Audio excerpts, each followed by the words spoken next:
So there is always a ladder or a elevator to start, and you step on the button and the elevator goes down. I never actually go down the elevator whenever I enter a mine shaft. As you can see on the left-hand side, there's always a ledge, and there's usually corridors that are leading off from it, and sometimes the corridors will have items hidden within them, like that right there. And this one is a golden rune 4, so that's what that is 1600 runes, 1600. And then if you look along the other side here, you can see dive rolling just seems to make you hit these a little bit better than if you were to jump off. You could miss and slide off the front of them. But down here at the very bottom, we got ourselves a another site of grace. And now we can proceed forward. I got a giant crab once. What? What? There you go. You've been summoned. I'm summoning Boogie and his giant crab. So the enemies that you encounter in here are essentially miners. And if you look at them, you can actually tell that they're almost made of stone. So when using a weapon like this that does slash damage, you might not get, I mean, these are very low level too. So you got to understand, we have a pretty decent weapon right now. But I mean, we're kind of beefed up. He was sort of mining some smithing stone. That's smithing stone 1. You're going to find smithing stone 1 throughout this. But when you get to a little bit harder of enemies than just the regular miners, they tend to be a lot more resistant. Now, the way that you know what a weapon does as far as damage type goes, at the top of the screen, underneath the name of it, it says Knight's Sacred Greatsword. It says it's a greatsword, and then it says Standard Pierce. That's the type of damage that it does. A standard pierce damage weapon. If we were to take this one and replace it with, let's say, something like our heavy club, it says that it is a great hammer and that it does strike damage. Strike damage is sort of the blunt damage of the world here. Let's come in here and we're just going to switch over to this. And the boss that we're going to encounter later on in this is actually going to be weaker versus strike damage as well. So you see, we definitely one-hit him. And much easier to take him out with if we just, like, jump swings are kind of the way to do it. But another smithing stone 1.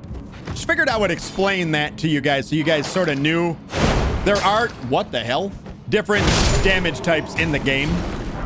And that trying out different damage types can often lead to a much easier fight in the long run.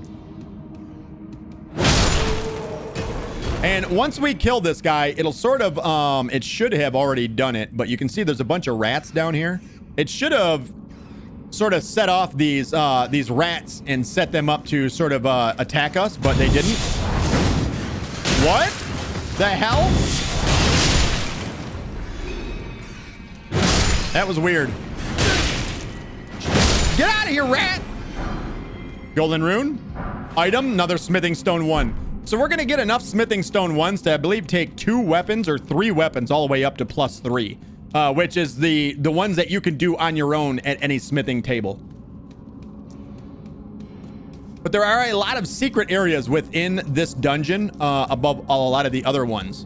So for this one, I'm actually going to send this down, and then I'm going to take the side route.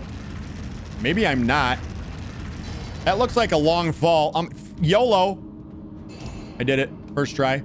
This one does not have any hidden things around it, but you can see that there is actually a extra floor that the elevator kind of skips past that you don't actually notice. So again, another reason why you might not want to take the elevators and then go down manually instead. I feel like this is also a long fall. I'm just going to jump for this one. Oh, no. That was close. We'll come all the way down, and we'll actually go back up after we finish this. So when you first come down this, you're probably going to encounter it this way. You'll get all the way to the bottom, just sort of move along, and then you're going to eventually encounter a dead end. You're going to be like, wait, that's it? Why isn't there more? And that's the reason why. And there's another dog outside. We're going to try and lure him up here. Oh no. I'm dead. I'm not dead. I'm alive! I hate dogs! I hate them! I hate dogs! Not real life dogs. Dark Souls dogs. And here there is an item. It is a large glintstone scrap. So we just sort of seen the glintstone scraps for the first time when we got teleported. And that kind of gives you a clue as where you might find glintstone scraps at. And it says a large piece of glintstone tinged with unstable magic found in crystal tunnels. Break gem using FP to produce a magic bolt. Poor quality and thereby easily broken. A sorcerer wouldn't give it a second look. So it sort of gives you a clue as where you might find a lot of those items. Obviously might be in mines. Which leads us to believe that possibly where we got teleported to, could it have been a mine? It is in fact a mine. Another smithing stone 1. And if we come back here, there's another smithing stone 1 hiding back here. And another one. Aaron says, also, when it comes to soul games, 9 times out of 10, enemy attacks are swung from the left. So to save precious stamina, all you need is to strafe to the right and attack on the blind side. But remember though, blocking doesn't block all damage. It only mitigates that, and each shield is different. However, if you're good at it, you can get the timing right. Roll avoids 100% damage every time you open upon each roll. If you get within the iframes or invincibility frames. There's usually about it depends on your weight load for this.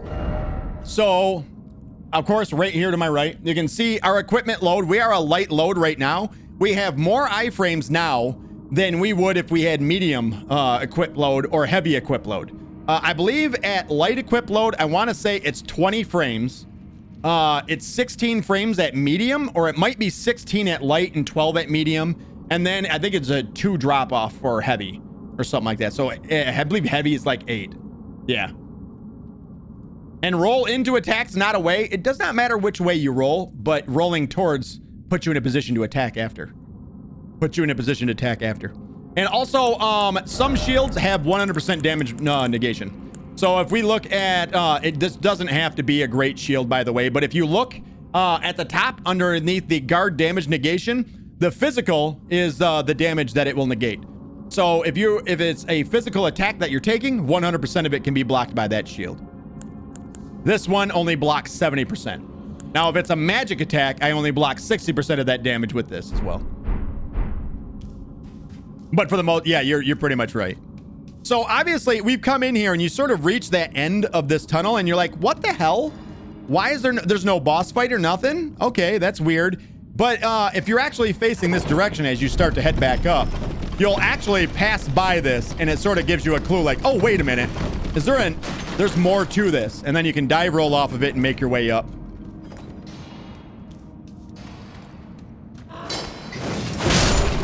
And now we can just go to town. Make our way through the rest of this. A glintstone scrap. We just read about that, right? The glintstone scrap? No. We read about the large one.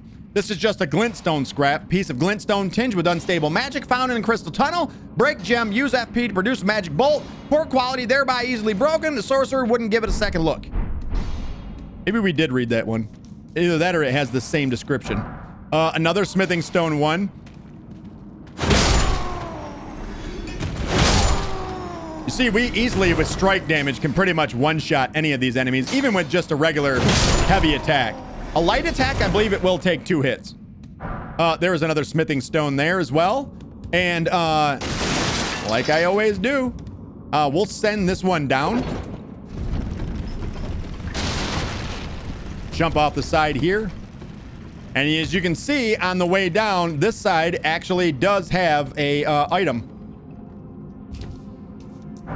There's a golden rune 1, and then down on this one we have a somber smithing stone 1.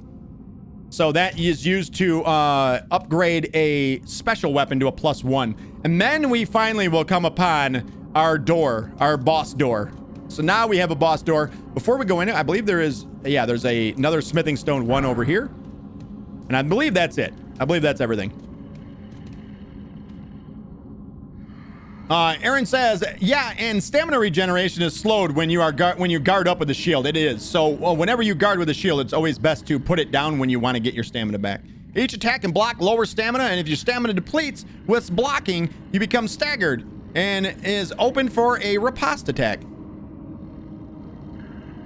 Unless it's different from here in Elden Ring, but it's the same in Demon Souls, Dark Souls 1, 2, and 3. It is the same in this as well. If you are struck when you have 0 stamina, you will be essentially staggered and opened up. A lot of times the enemy might not riposte you, but it's totally possible that they will as well. Sometimes they might just get a free hit on you, which is just as bad. All right, in here, the reason why we kept using this weapon right here, actually, is because of the enemy that we're going to be fighting inside of here. This enemy is a... oh, okay, how do I... If we would have... Down here... I wish I would have done this now that I'm thinking about it. If we would have... Down here, there's the nomadic warrior that we encountered. Right by the coastal cave where we had met Bach at the second time. If we would have went and came to him and spoke with him, he sells a couple of notes. The notes sort of give you a clue at certain things that are going on in the world. One of them was about rock golems. And it basically tells you that rock golems are... They're vulnerable to headshots and strike damage. So we would have sort of gotten a clue to this boss fight, which obviously now you know is going to be a rock golem. So as we go in here, we will drink up that. We do have our axe talisman on.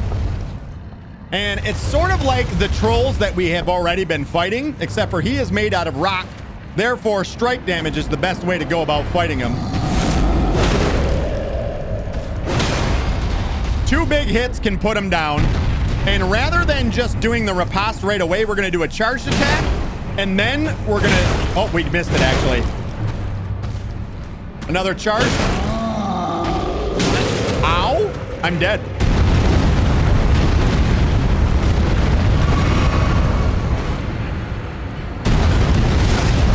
Wow, that was really close to a death. Really close. I got caught in it.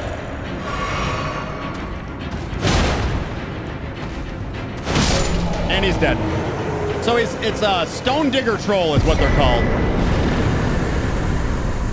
I don't believe we ever see another stone digger troll in the entire game. I believe that is the only one. I might be wrong about that, but I'm pretty sure it's the only one that we ever encounter in the game. But it gives us a new medallion, which is actually just another talisman, and it is the Roar Medallion. A bronze medallion depicting a roaring giant, enhances roars and breath attacks. In ancient times, the giants were mortal enemies of the Erdtree. Their bellowing roars desolated nature, triggering avalanches and whipped up storms of flame. The increase that it does to any roar attacks, which includes bestial roar, which we have used already in our playthrough, I believe it increases the buff of those by 15% or something like that. I'm not 100% certain on the exact percentage.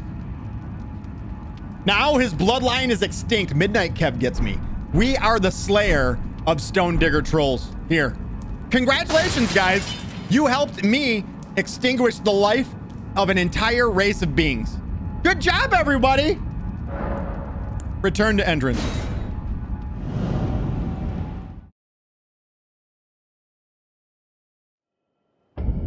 All right.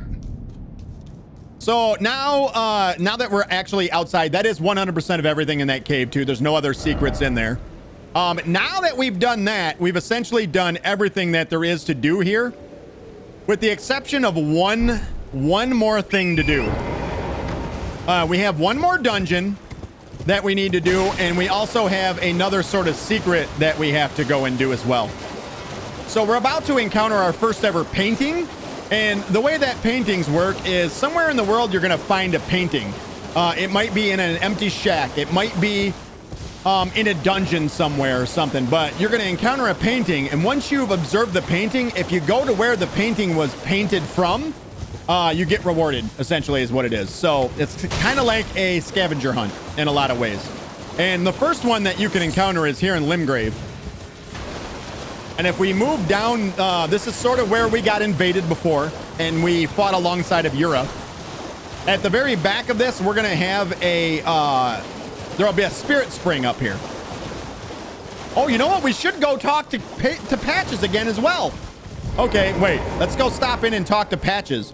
Remember the last time we spoke to Patches, Patches had us open up his transportation little chest, and it was a trap chest. And it sent us off into the Mistwood. And he sort of said that's what you get, you know, called us a scheming thief and stuff like that. So let's come in here and say hello to Patches. See what he has to say for himself. Little asshole. Hey, remember me? Ryan, you're alive. Oh, you had me proper scared, puffing away in a flash like that. Yeah. Well, maybe it's a sign to keep your mitts off what's not rightly yours, hmm? But I'll forgive you. View it as a learning experience. At any rate, it's just nice to see you safe. Oh, don't miss all the bargains here at Patch's Emporium. So that's sort of the dialogue you get. He also gives you a calm down emote. Cheers for that. Cheers for that. So let's come in here. I'll show you guys the emote we just got. Where is it here? Calm down right there. That's the emote. Calm down. Calm down, bro. Now, when we fought him the first time, he actually gave us another emote, and it was grovel. Grovel for mercy. So now once we've had that conversation again, once we've come back, we've opened up the chest. It teleported us away. We come back, we have this conversation with him. We can now go back and I'm not sure if you have to reset the world here, but I always do.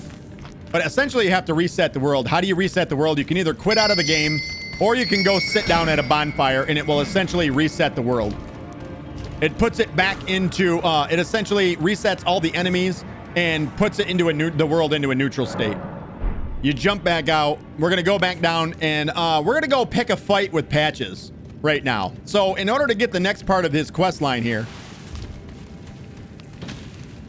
not necessarily the next part of his quest line. If you want to get, this is something sort of secret that you can do that not a lot of people know. If we come in here and we give him the old wackadoo and we have that gravel for mercy gesture ready, we can sort of get him to give us a second chance. So let's do this. What are you playing at? That bloody well hurts. What's wrong with you?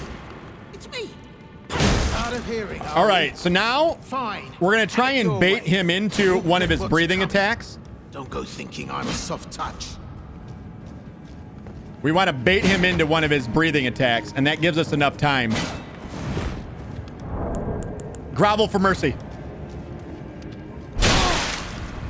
It might not work the first time you do it. Just keep going. It's hard to get it. Here's a perfect spot right here. Grovel for mercy. Okay, I missed it.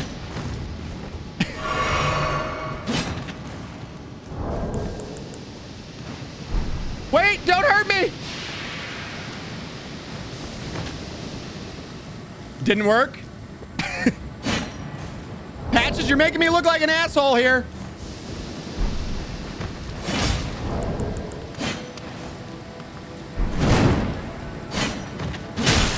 Patches, you're being a dick, bro. Why isn't it working? Listen.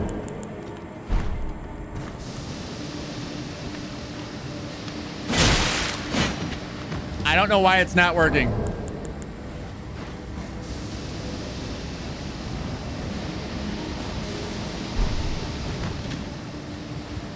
Listen, Patches. Let's talk about this. All right? Let's just have a conversation. We're going to go ahead and quit out of the game right now. We're going to go ahead and quit out and we'll come back in. He's supposed to stop fighting you there, FYI. Not sure why it's not happening, but it's not. We'll see if he's still aggressive once we spawn back in.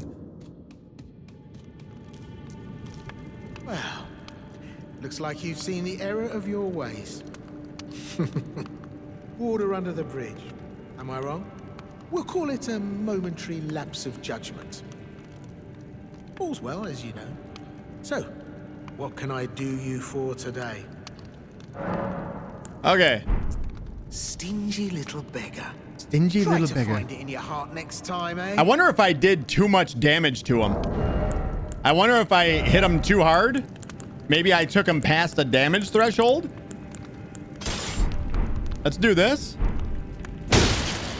What's wrong with you? Out of here, All right, now he's aggressive. Fine. Having you.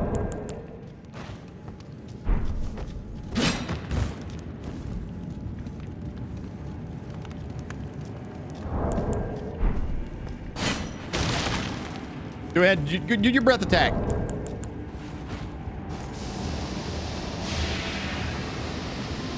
Last chance to surrender, mate.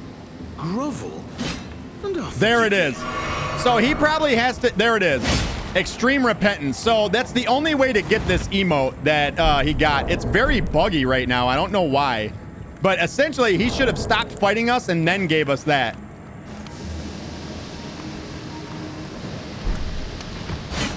So let's go ahead and quit out then and see if he's friendly again. Rachetti says, I missed the rocket launch in half of the stream. Where were you? Are you even trying to be here? All right, the way that should have worked out is you should have came in here, you pick a fight with him, he starts to fight you, you use the grovel emote, and then he says the line that he had said and gives you the other emote. It's the only way to get that last emote of his is by doing this during the fight with him. And he'll say, I see you learned your lesson. And that's normally when he will give you the, what is it? Is it dejection? Is that? No, extreme repentance. And then this is the extreme repentance emote that you can get. And then that's essentially the end of what we can do with patches right now. So we ended up getting the final result, but it was extremely buggy there for some reason. Well, looks like you've seen the error of your ways. And then the next time you talk to him, he says that. Water under the bridge. Am I wrong? We'll call it a momentary lapse of judgment. All's well, as you know. So, what can I do you for today? Yeah, that was a little on the buggy side there. All right, so purchase. He does sell one thing that I want to get, and that is a stone sword key. We're going to need a stone sword key. We have 19,000 runes at the moment, so I feel like this is probably a good time to buy these. I know we can find another one here very soon as well, too, though. You know what? No, we'll hold off on that for right now. All right, now that we're done with patches, now we can continue with what we were going to do in the first place when we came down here. And that's to go get our first painting of the game. So like I said, paintings are kind of like scavenger. It's kind of like a scavenger hunt is essentially what it is. Somewhere out in the world, you're going to find a painting. You go up to it, and when you use it, or when you press a button in front of it, essentially, it will it'll add that painting into your inventory as a picture that you can look at. And if you can find where that painting was made in the world, you get rewarded for it. So if we go past where we fought patches here, we go past where we fought the bloody finger that invaded us right here. Also past where we encountered Yura right here. This is where we talked to Yura after we got invaded. Right here, we're actually going to see there's an item for us to grab. A poison blossom, which we've already read about that. And then there's the spirit jump. If we take the spirit jump up, there's a lot of bears and stuff around in this area. You can just run right by them all. There's nothing to grab here. I don't think there's any items around this immediate vicinity. As you can see, no items. But here we have a small shack. And in this shack is where we will find an item and our first painting. So the item is going to be a smithing stone 1. And here is our first painting. And it's called the Artist Shack. And if we examine it, we have a new painting that's been added into our inventory. It's called Homing Instinct Painting. Now, you'll know that you've already found a painting because once you've added it into your inventory, you can see that it's no longer glowing like it was before. But if we go into our inventory, into the last page, So I actually hit LB instead of going RB all the way through them. The very last page, Homing Instinct Painting, says Remin, you know what? Of the painting, Homing Instinct, examine with X. It says a work of a wandering artist, reminiscence of a painting titled Homing Instinct. This painter is said to have captured the landscape seen during the last moment of those welcomed into death's embrace. The soul of the painter and vestige of the dead's last moments can be discovered by visiting the location depicted even now. So we're going to go find that. But first, let's go ahead and grab this. That is a site of grace, another site of grace for us. I want to make sure... Horsehole! Butt stallion! There you are. I want to make sure there's nothing up over here. I don't think there is, but let's be sure. Hey, there's a skull. Yeah, I didn't think there was, but get out of here, goat. All right, so, I don't know if you guys recognized the painting and where it's at, but I immediately did. Even when I found this the first time, I immediately recognized it. And it is going to be located way back here. We're going to go back to the first step. And in the first step, after we leave the first step site of grace, this is where we very first began the game. If we jump down off the side here, I might die. I took a little bit of damage. I recognized these arches the first time that I had found it. And one of the arches that we're going to see is right here. And you can see right there, that is the exact painting right there. And as you get closer, a apparition, a spirit will appear.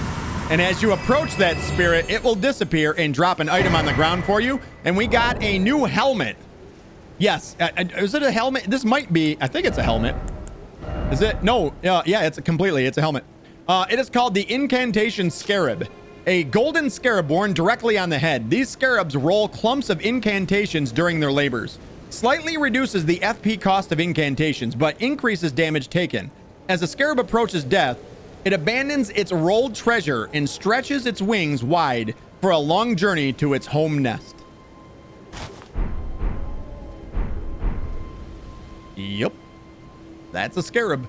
Now, I believe it is a 10% damage or a 10% reduction in FP cost, but it also makes you take 15% more damage or 10% more damage, one or the other. You take more damage while you wear it, though, so keep that in mind. And I don't want to know where my head is. Don't want to know where my head is in it. And essentially now we've sort of completed everything in this area, with the exception of one thing. There is a fairly large dungeon for us to do. And this one's very hard. Smalls, what up? How are you? Said, are you streaming? No. Nope. This is a recording. I believe I need two stone sword keys in order to get to do this. But let's check it out now. There are some very good rewards that we can get out of this, but it's almost assuredly going to lead to at least 2 or 3 deaths, at least I would say, in order to get everything here. This is kind of a hard dungeon. It's not meant to be. That is so boomy. Anybody ever heard bass like this before? Yeah, Rachetti says, nope, this is pre-recorded. Smalls, what are you up to? Did someone say dungeon? Shattered Throne? No, not that kind of dungeon. Yeah, so you can always tell how many of these. So this is essentially a fog gate that can't be passed. It's blocked by these imp statues. In order to open up that fog gate, you have to have stone sword keys and insert them into the heads of these 2 humping imps. You know how many stone sword keys you need by how many that if I only needed one of these would already have a stone sword key in it. The fact that neither one of them have a stone sword key in their forehead means that I need one more in order to be able to do this. So we cannot do this one, unfortunately, right now. So we're going to need another stone sword key, and it just so happens we're going to be heading towards one right now. So if we go back to our gatefront ruins and thinking all the way back to the beginning of the game, when wow, the flickering is so bad in this area. You know what? Let's sample something right now.